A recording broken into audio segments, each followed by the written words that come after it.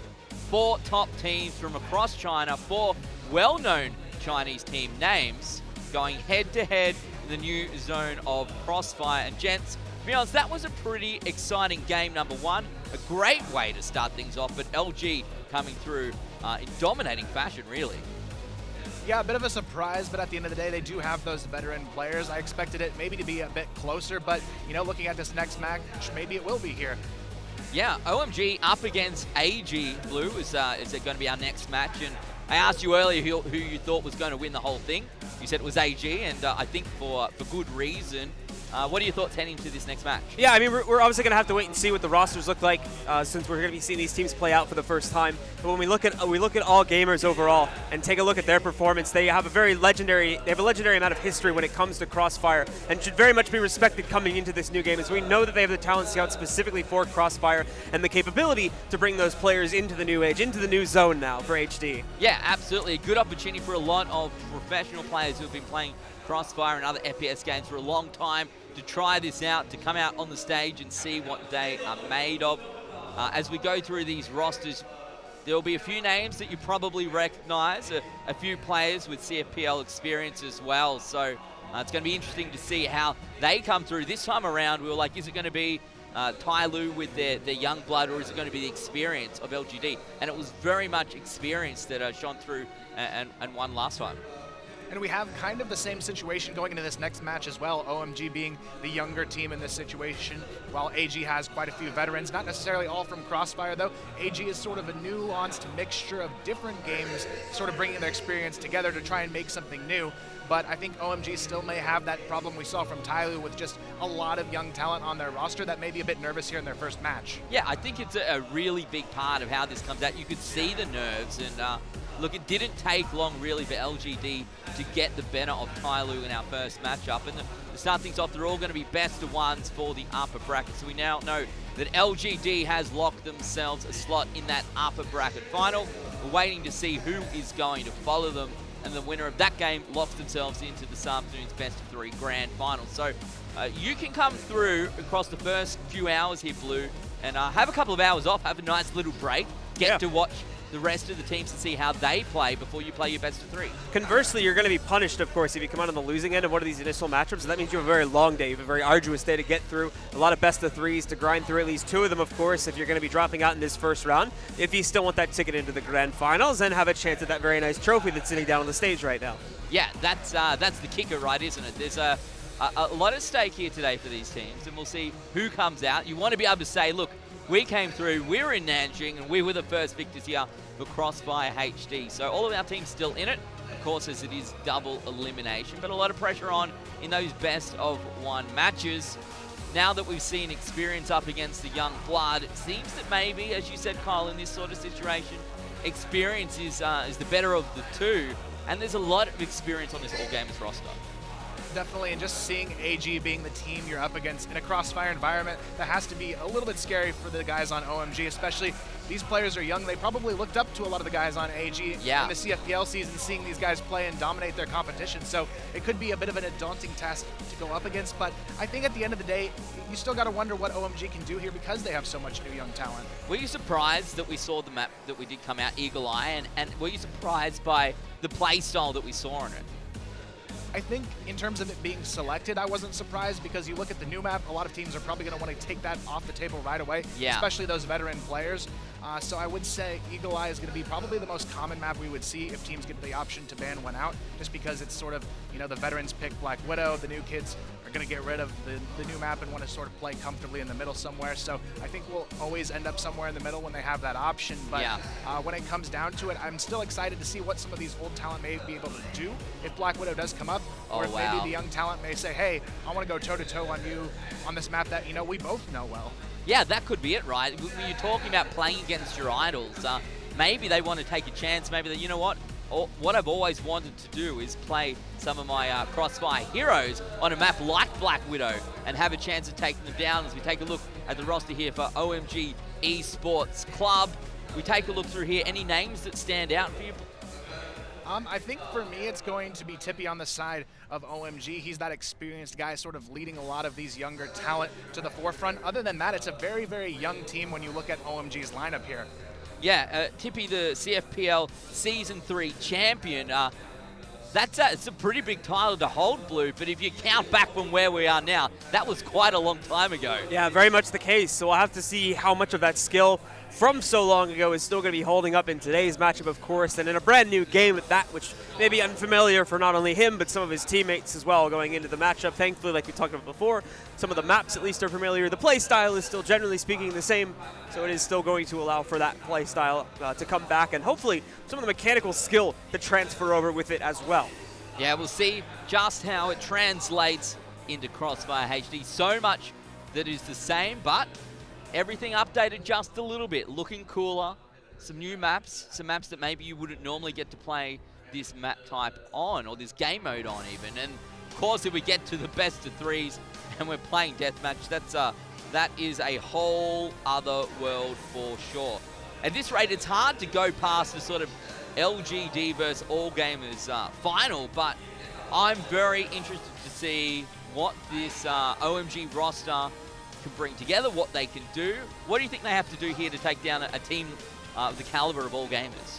I think getting Naval Base here would be key for OMG to win here. I think if they go into this new map, bring out some new strategies that maybe these guys aren't expecting on All Gamers, because in a new map, you really don't know what these guys are going to have in store, whereas All Gamers, you sort of have an expectation in a map like Black Widow or Eagle Eye where they're going to know exactly what they need to do and have experience doing it. But on Naval Base, I think a young team could come in and just bring raw aim and some new strategy to the table to potentially catch one of these veterans off guard. Yeah, what are your thoughts on what maps we might see here, Blue? Now that what we just saw there on Eagle Eye, actually some pretty interesting strats. They seem to, at least LGD seem to know how to play.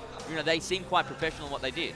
Yeah, absolutely. And For me, I'm thinking that we might lean a little bit more towards Black Widow on this one. I think generally speaking, going into this matchup, I would think that teams want to play with something that's a little bit more comfortable, and that leans into Black Widow immediately, right? Because that's home base for a lot of these teams. That's going to be a map that's very familiar to them. And if there are some newer mechanics that are maybe throwing off the aim of some of these players in Crossfire HD that they might not be ultra familiar with, at least they can play on a map that, generally speaking, they know the way that the play style of that map goes. And we take a look at the All Gamers lineup here. On the left, their order, Dono, CFPL champion, has come first 4 times. That's like 1/3 of all CFPL competitions. He's come through in top spot. It's very hard to go past someone of his caliber. Then you've also got pros like Days, Allen, and Acer. All very good players here. It's going to be hard to go past this lineup. Yeah, the big thing for me is seeing how AG takes these players from other titles and translates them into Crossfire. I think that's the biggest hurdle they have to conquer that LGD doesn't necessarily have for them, because they have a majority Crossfire past history lineup that they're bringing in. These guys may not be familiar with the maps like some of the LGD players were, so they still have to learn these maps as almost a bit new to them.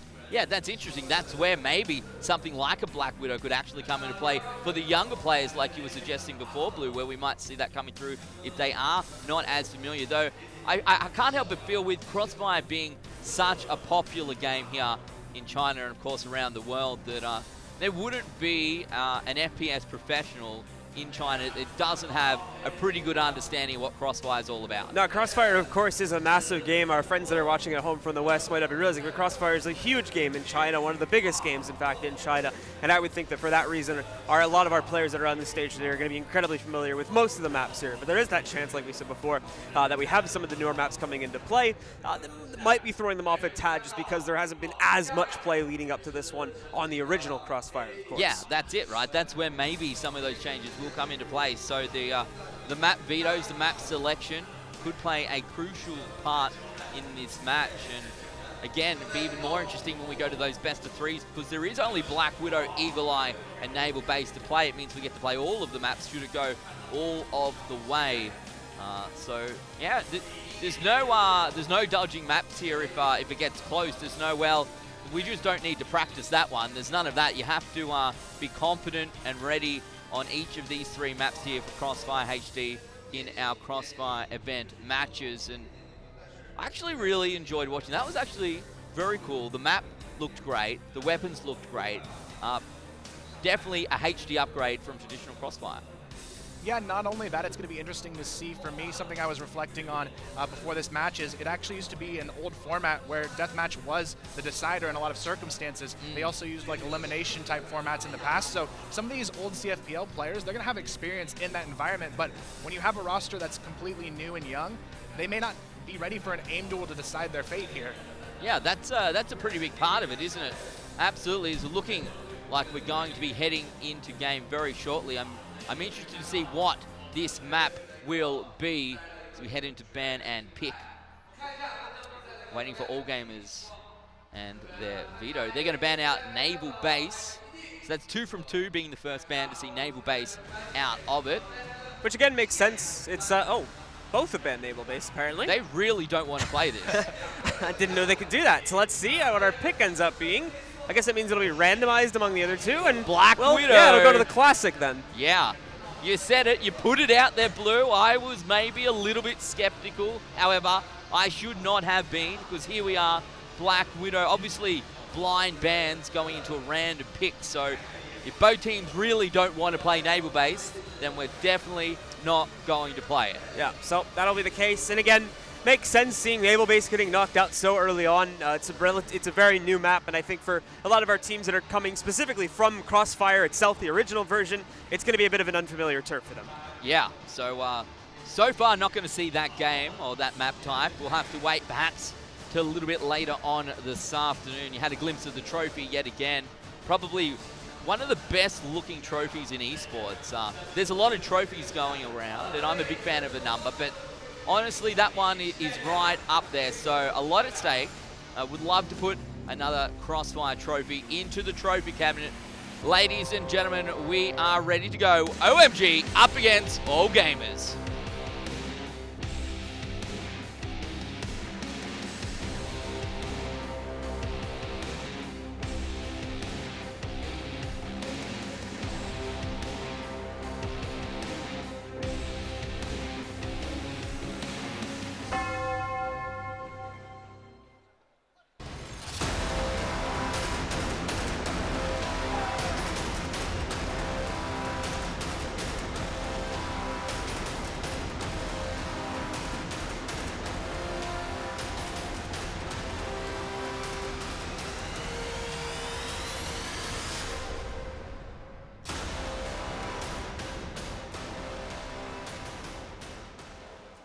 And so, ladies and gentlemen, it is once again time to jump into the arena. It is our second set of teams playing on Black Widow, a map that should be very familiar to you Crossfire fans. And we're going to get right into it here. A quick triple kill coming up from All Gamers as we see a double kill picked up by one of their individuals, and it reduces the OMG side down to just 2. Now one of their remaining players. It's going to be all on Ice Bear to try and clutch this out in a 1v4.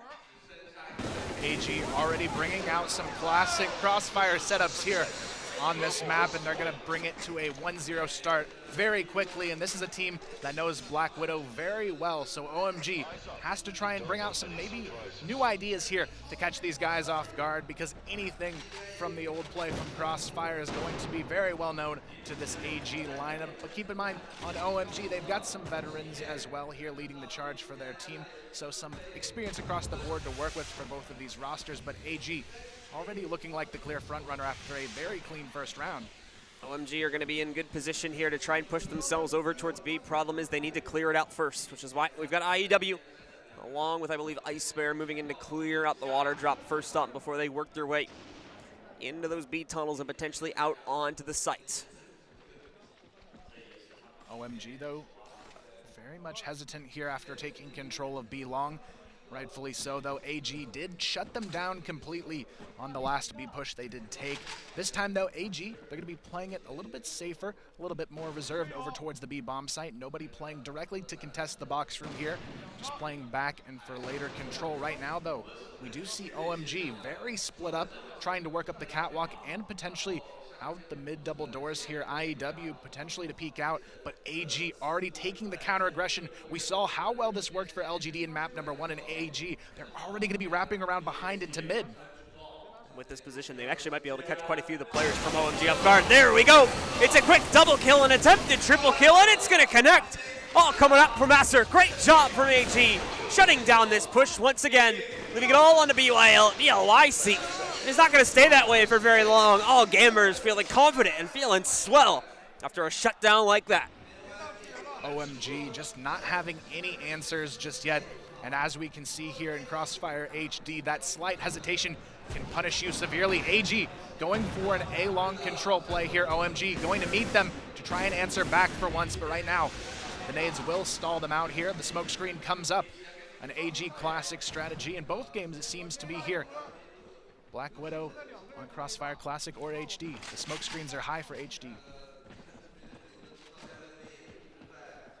Well, for OMG, it's once again going to be a slow start to the round for them. As they try to fish out where the aggression from AG might potentially be coming from on a round like this.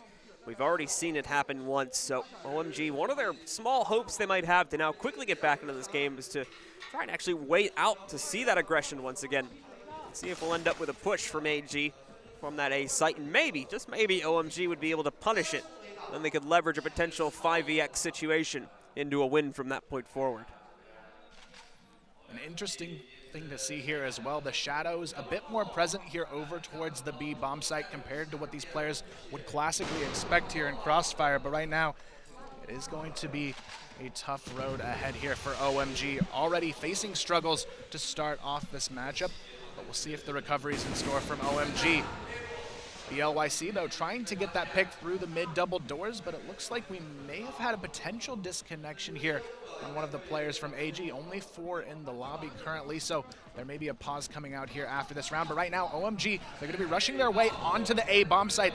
They've got to be careful already. AG going to be put to the test here. OMG finds the opening pick as well. It's going to be a Seer going down 5 on 3, and it's just going to be AG dropping out of the lobby. It looks like, I'm not sure if the round will stand, but OMG do seem to find it here. And of course, we will be consulting with our admins very quickly to see if the round will count or not. As far as I recall, damage was done before that player disconnected, so I would believe the round would have been considered live and as such would have counted for OMG. But of course, we will wait for a final confirmation from our admins when we do get back in game to determine if that was the case or not. So far, though, aside from that round, AG looking very dominant so far in this matchup. And as we've seen in the classic version of Crossfire, the Blacklist side does tend to be favored, but AG controlling the defense completely in this match.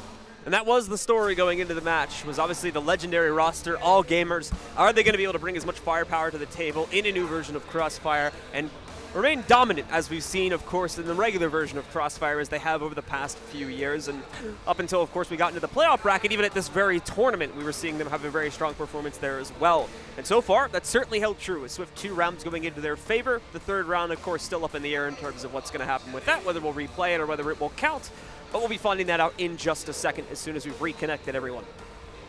And we'll see if AG can at least lift one Crossfire trophy here at the event. So far, they look definitely poised to at least make it into the finals, though I am interested, though, now seeing sort of the clear 2 front runners, LGD and AG, both looking very, very strong here as we look potentially ahead to what could be that upper bracket final. And the best of one, though, these two teams could be quite deadly against one another. We have already seen that be the case for all gamers. An excellent start for them. For the first time that we are seeing Black Widow played out in a competitive match for Crossfire HD, at least here on the big stage, and the first time as well that it's being showcased to Western audiences. So welcome, ladies and gentlemen, if you are just joining us for the first time. This is the new Crossfire HD here at our Crossfire event tournament, live from the Nanjing Youth Olympic Arena. It's quite a beautiful venue, and as we get further into the day, we're starting to see it fill up more and more as fans from all over Nanjing, and I imagine from all over China, continue to fill up the seats. We are just waiting here, guys, on a technical pause here coming out from all gamers, who are going to be in the lead potentially 2-0 or 2-1, depending on how things pan out after this technical pause issue did arise. We had a player from AG disconnect mid-round after damage had been dealt, so we'll see how the admins decide to deal with that one. But right now, just looking at the format a little bit, it is a best to 9 rounds instead of first to 10 rounds here before, as we've seen in Crossfire Classic. But I do like the interesting change of pace we've seen because of that. It seems like the teams on their defensive half have been a bit more aggressive than what we saw in the classic version of the game. It does tend to note as well that I think that the overall round still plays out a little bit slower in terms of the gunfight. I was noticing that within the gunfights themselves, we tend to get a result in a little bit more of a drawn-out fashion than we were seeing in some of our Crossfire Classic matches that we had being played out earlier in the week. So that might explain why we've removed the additional 2 rounds that would normally be there in the Crossfire Classic format. And we can see, holding true though, a lot of the same setups coming out on a map like Black Widow, which is a very comfortable map for a lot of these teams and players who have experience playing it in the classic version of the game. But we'll see if we see potential new strategies come to the table for both of these teams. The ability to bring it out still in their futures, but so far it's been very bread and butter. Exactly what I would expect so far on this map, but I think for OMG to win, they really need to find some new way to change how AG sees this map.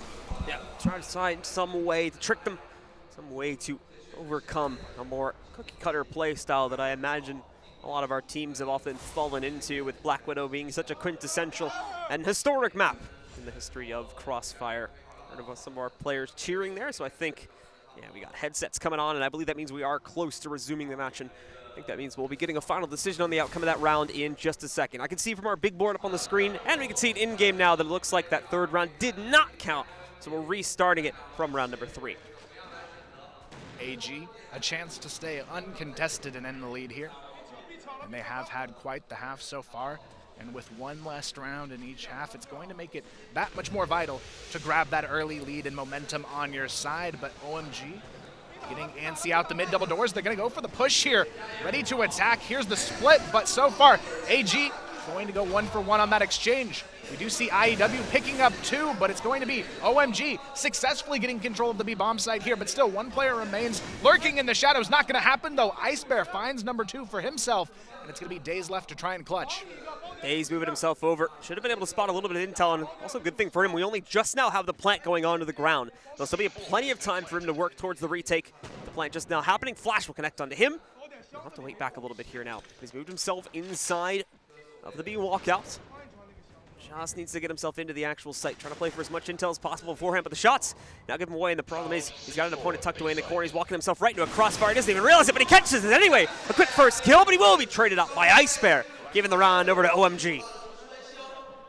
Ice Bear definitely doing a lot for OMG to get their first round on the board, so it will still be 2-1 after all, as they do pick up their first round on the blacklist half. Right now, though, OMG already going for control of A long here, trying to have some presence known, but AG already going for the counter aggression once again. They're going to push 2 players up the catwalk here, potentially into mid. And as we've seen in the past, their previous push into mid was quite successful.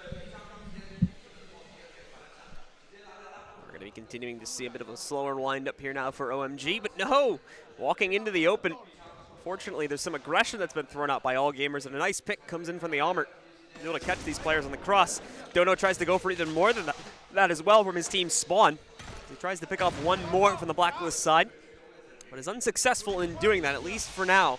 Nades are connecting, though. A little bit more damage going on to one of the members of OMG, and it's going to be a big push from Asir. Moves in, find himself a pickup. The trade comes in immediately. In fact, the double kill, in fact, from IEW. And he will finally fall.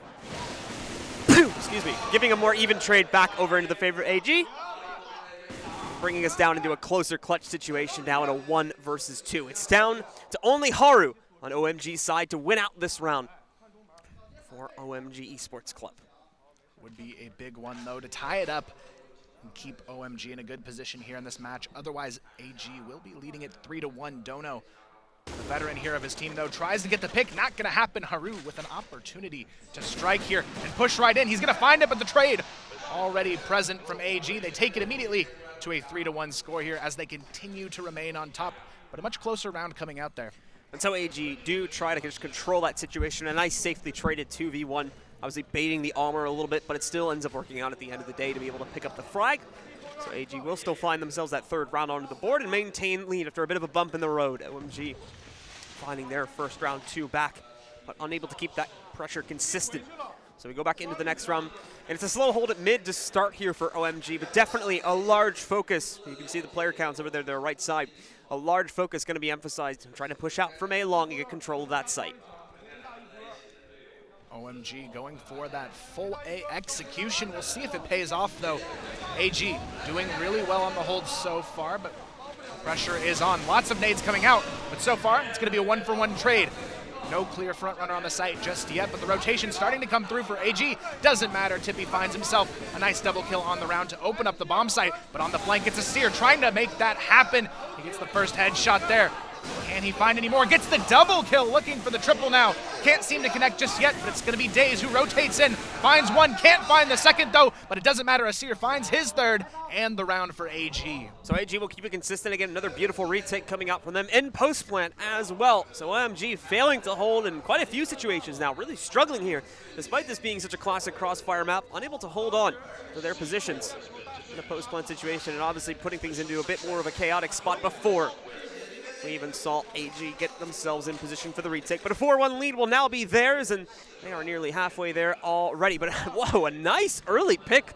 Dono having immediate eyes on one of the members of OMG and already being able to knock out Ice Bear within the first second of the round.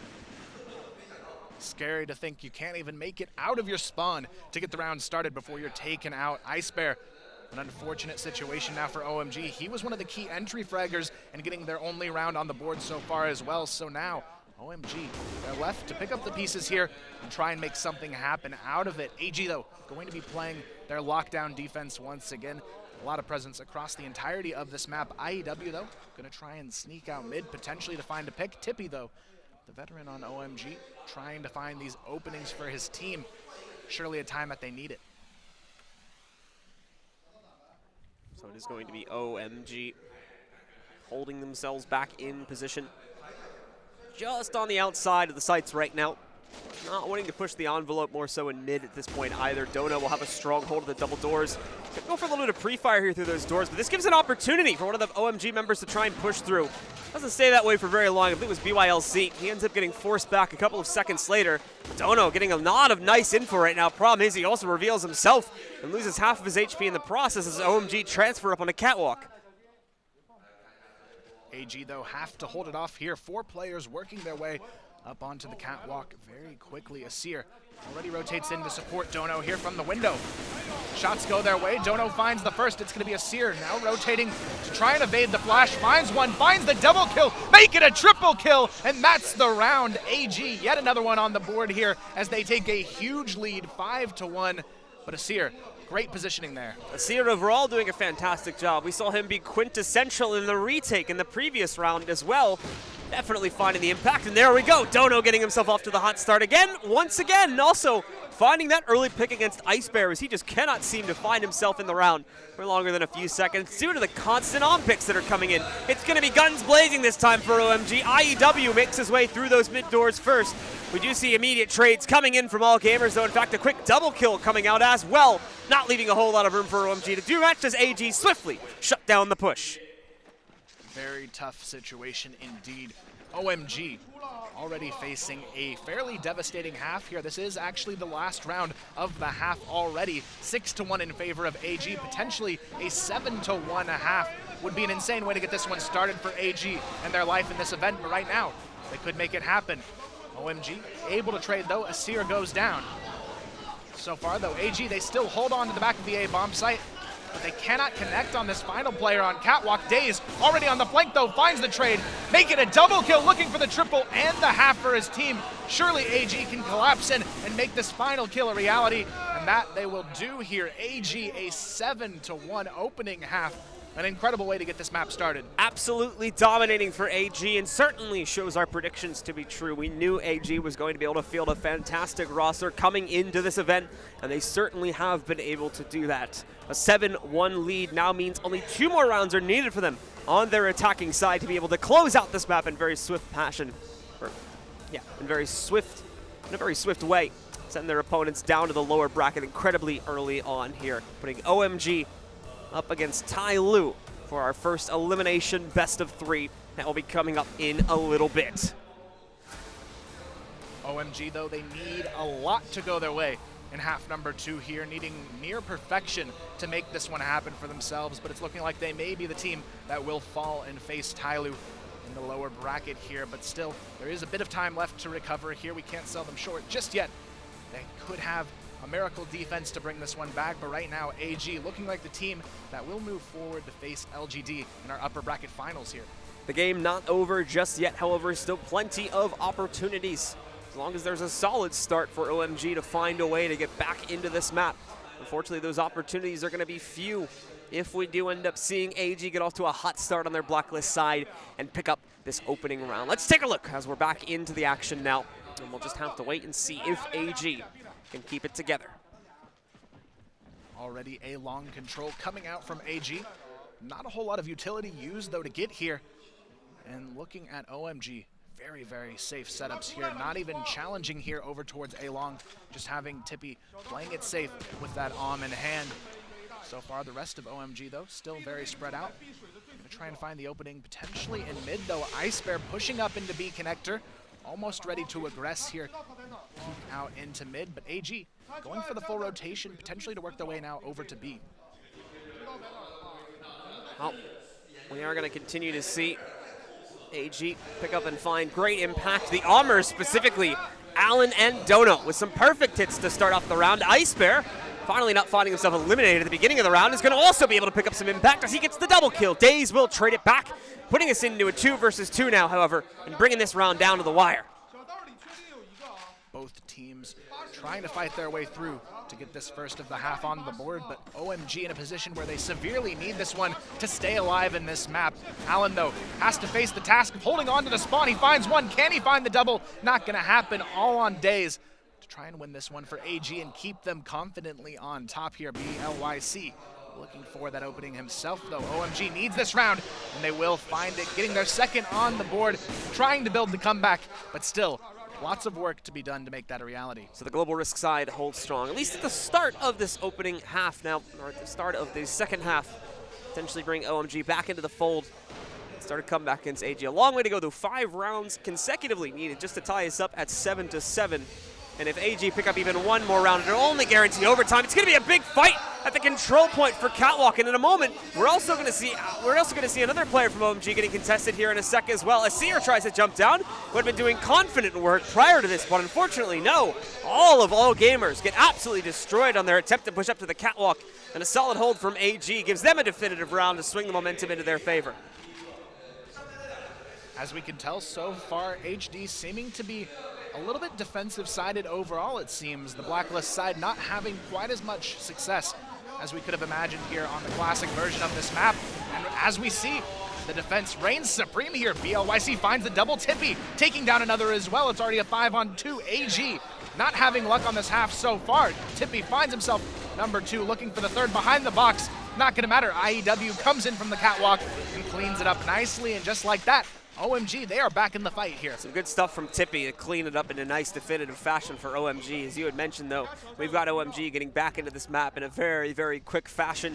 Looking at AG, on the other hand, it's not looking good for them. That momentum swing that should have been definitively in their favor at the beginning of this half has not gone their way, and now it potentially could have the opposite effect. What is remaining strong for AG, though, is the AWM presence, and we see that start things off well once again for them as they find an early pick against IEW. Only 2 away from victory as well. That's all they need to go right on this half. But OMG, they're going to try and hold it down once again on the A-bomb side. This time, it's not going to happen too easily. A 2-for-3 exchange leaves AG very confident on this post plant. Hold Tippy on the rotation, though. Finds himself one, but it's not going to matter. Asir trades it out. Ice Bear alone. A 1-on-2 situation now. OMG severely in need of the round. Seer, though, just throwing down the pre-fire, but he's not going to find the kill. Ice Bear, can he win the 1v3? It's all down to the 1v1. Huge HP disadvantage as well. Dono just trying to hold on here for his team, but Ice Bear, he's been such a key player here for OMG to keep it alive. Can he hit the shot? Just one headshot is all he needs to make this dream a reality and take it one step further to bringing us to a tie. Dono, though, stuck behind the smoke. Ice Bear trying to make the sneaky play, but Dono, he pushes in, he spots him already. Has to play a little bit safe, though, gets the shot, and after all, AG, they will put this one on match point. Dono with a nice shot, obviously taking a little bit for our 1v1 to come to a conclusion. Some nice play from Ice Bear to try and give him the best odds possible. Unfortunately, I don't think he was expecting Dono to make an aggressive push to the inside of the smoke, and ultimately, that smoke really came back to bite Ice Bear at the end of the day. Didn't give him a clear enough shot. And they finally ended up meeting each other in the open, and as such, the low HP went to the advantage of all gamers, as they are now just one more round away from closing out with that mid door. And the arm presence that often is behind it for the Global Risk side still remaining a problem for most of all gamers here. As Asir, one of the most crucial players for AG in this map so far, gets knocked out early. Definitely a strong player to get taken out early if you are OMG, but still 4 rounds needed to tie here and potentially get this series go back in their favor. But still, OMG, the opportunity there. AG looking to strike over towards the A bomb side this time around. 3 players sitting outside of long A, waiting to push out and potentially contest. AG, though, already down 1 player in this situation. And look at OMG in this position. IEW's pushed up, has control of A long, so they do need to be careful. He's hiding in the barracks, waiting for someone to strike. There's going to be that slow windup once again. Obviously, already taking a lot more time than we've seen previously. A nice shot coming in from Jiali, though. It's going to give AG another opening pick. And this time, only tying us up, though, only bringing us down into a 4v4. It's slow moving from AG at this point. So they're a little bit cautious to go for an outright push due to how easily the defenders of the Global Risk side have been able to shut down more of the straightforward pushes. AG continuing to creep in here. OMG has to be careful. The rotation's coming through. Dono misses the opening shot, tries to follow it up with the pistol. Not going to happen though. Daze and Allen trying to open up the side, but Allen's already found 2. It's going to be a nice way in, but it's not over just yet. Tippy still alive. Holding on, finds himself 1. Ice Bear and Tippy, the 2 strongest players left for OMG to try and make this clutch happen. The 2v3 down to a 2-on-2. Dono and Allen still have control of the A bomb site, but the C4 not yet planted. Allen's still trying to play for control. The top side as well. Problem now, time is getting incredibly low. 20 seconds remaining for these guys to try and make a play, and they are going to work themselves in an attempt to try and knock one of the members of OMG out. It'll succeed. They'll take him down. It's only left Ice Bear alive. I think they're going to try and escape over towards the B site, and obviously due to the low time, they'll need to put the C4 onto the ground here. Now a 1v2 potential here. Ice Bear finds the first, but on 2 HP. Surely not here. 1v2 down to the 1v1. Dono, a strong player with full HP to try and hold on here. Throws the nade out as well to try and cancel Ice Bear. Nice flash to stall this one. Dono just playing patiently. Ice Bear, though, almost able to hit the headshot. A tough situation, but what a headshot to end it all on. Dono finds the 2 HP player of Ice Bear to finish this one off. And AG, they're going to be moving on to the winter finals. So AG, hold on strong. Their name, their legendary roster will remain the strong contender here in Crossfire HD. And we will see them move forward, continue to stay strong in the upper bracket as they will push themselves forward into the next phase of the event. As for their opponents, as for OMG Sports Club, though, they're going down to the lower bracket to face off against Tyloo a little bit later on today. Well, what a great game there on Black Widow. And heck, boys, that looked like that was a pretty cool looking map. What an upgrade. Yeah, absolutely. Loving the HG textures there for sure. But it's going to be LGD now up against All Gamers in our upper bracket final, our next best of 1. All Gamers really outclassing their opponents then. And gents, I think it pretty well sums it up, right? That it's experience over youth at the moment here in Crossfire HD. Most definitely. I mean, both teams moving through have a lot of firepower behind them, but now they have to clash here, and it's going to be a very tough upper bracket final for both of these teams, really. Yeah, that's it's going to be a very interesting best of 1, a lot on the line as well, Blue. You win that best of 1, you make your way through to the grand final. If you lose, you have to play another best of 3 to try and qualify across. Yeah, very much the case. You get a nice little break if you are able to win this next match. You're going to be able to sit back for the course of 2 additional best of 3s while you wait for yours to come up. As for your opponents, they're not going to have that luxury. They're going to have to be either grinding their way through the entirety of the lower bracket if they start off in the case of Tyloo or the players that just lost here. Or obviously, even if they come out of the losing end of this next matchup, they still have to play that 1 additional best of 3, which is going to be draining for those players. It is going to affect them at the end of the day. So winning this next matchup is going to be a massive ticket to just relaxation and hopefully a little bit calmer mind going into the grand finals. Yeah, just a chance to sit back, relax, and, well, see how your opponents play, I think, is one of the crucial aspects here. Talking about playstyle, Kyle, obviously Black Widow, a map that we know so well. Did you see anything different? Was anything played in a more a different style, a different meta did we see? Was it, if so, because of the map or because of maybe just some younger, different players? I think for me, I would have to say HD looks much more defensive-sided than what we're used to seeing here, because with HD, it felt like every defensive half has had full control over the map, and I think really moving forward, even on the new map, that could be what we see here.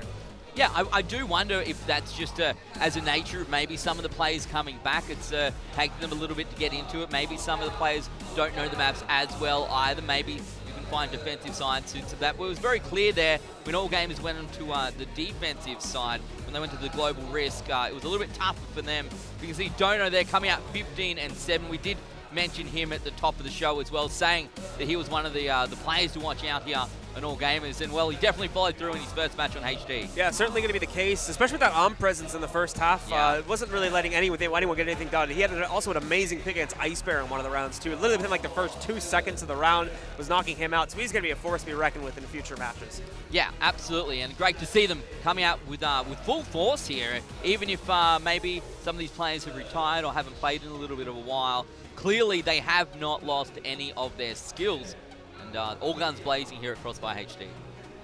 Most definitely, and now it's going to be a clash of the veterans here in our winner bracket finals. Both teams really an interesting decision to see what map they may pick here. I'd like to see potentially a naval base come out to see who can catch the other off guard, but I have a feeling they might be saving that for a potential grand finals, because the winner in the best of one, they may not have to touch that map until the grand finals here. Yeah, that's a good point. Maybe they, if you're feeling confident, if you feel like perhaps you're probably the best team here, maybe you can save some strats